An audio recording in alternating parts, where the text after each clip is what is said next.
warahmatullahi wabarakatuh. Perkenalkan, nama saya Yuliana Suardi dengan NIM 2024 02109. Di sini saya akan memaparkan materi mengenai SPT, penyetoran dan pelaporan pajak sesuai dengan ketentuan perundangan. Baik, di sini saya akan memaparkan materi SPT, penyetoran dan pelaporan pajak sesuai dengan ketentuan perundangan. Surat pemberitahuan atau SPT adalah sarana yang digunakan oleh wajib pajak untuk melaporkan dan mempertanggungjawabkan perhitungan jumlah pajak yang terutang, pelunasan pajak serta kewajiban pajak.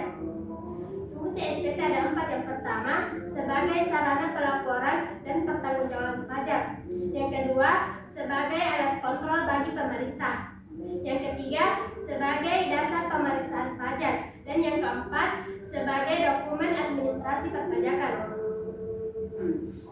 Jenis-jenis SPT terbagi menjadi 2. Yang pertama, SPT massa. SPT massa digunakan untuk melaporkan pajak-pajak yang terutang dalam suatu masa pajak, biasanya 1 bulan. Contohnya seperti SPT massa PPN atau pajak pertambahan nilai. Yang kedua, SPT massa PPH pasal 21 atau pajak penghasilan karyawan. Yang ketiga, SPT massa PPH pasal 22, 23, dan 25. Jenis SPT yang kedua yaitu SPT tahunan.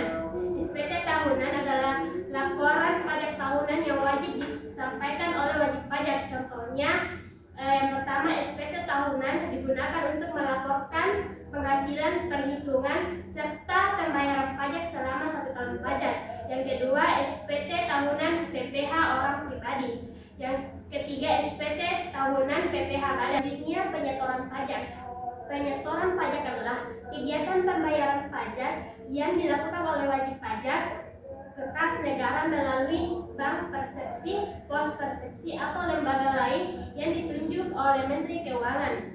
Prosedur penyetoran pajak. Yang pertama, pembuatan kode billing. Wajib pajak mengakses DJP online dan mengisi formulir pembuatan kode billing sesuai jenis pajak, masa pajak, dan jumlah pajak yang akan disetor. Yang kedua, pembayaran pajak. Pembayaran dapat dilakukan melalui ATM, mobile banking, teller, atau internet bank persepsi. Yang ketiga, penerimaan bukti pembayaran. Setelah pembayaran, sistem akan mengeluarkan bukti penerimaan negara yang sah sebagai bukti penyetoran pajak. Yang keempat, pencatatan dan pelaporan. Bukti pembayaran harus disimpan dan dilaporkan bersama dengan SPT. Tujuan dan batas waktu penyetoran pajak. Tujuan penyetoran pajak yang pertama, memastikan pajak terutang dilunasi sesuai waktu yang ditetapkan. Yang kedua, menjamin penerimaan negara yang tepat waktu dan akurat. Yang ketiga, menjadi bukti sah dalam administrasi perpajakan. Batas waktu penyetoran. Yang pertama, PPH pasal 21 paling lambat tanggal 10 bulan berikutnya. Yang kedua, PPH pasal 22 dan 23 paling lambat tanggal 10 bulan berikutnya. Dan yang ketiga, PPN paling lambat tanggal 15 bulan berikutnya. Selanjutnya, pelaporan pajak. Pelaporan pajak adalah kegiatan wajib pajak dalam menyampaikan SPT kepada DJP sebagai bentuk pertanggungjawaban atas kewajiban perpajakannya.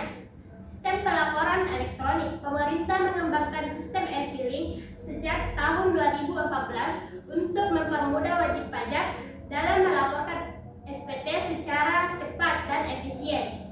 Keuntungan penggunaan e-filing. Yang pertama, hemat waktu dan biaya. Yang kedua, data tersimpan aman dalam sistem DJP. Yang ketiga, dapat dilakukan di mana saja dan kapan saja. Yang keempat, bukti penerimaan elektronik langsung dikirim ke email wajib pajak. Prosedur dan batas waktu pelaporan pajak. Prosedur pelaporan pajak yang pertama, login ke akun DJP online. Yang kedua, pilih menu e-filing atau e-form. Yang ketiga, isi formulir sesuai jenis. Yang keempat, unggah bukti foto dan dokumen pendukung. Yang kelima, kirim SPT secara elektronik dan simpan BPE sebagai bukti.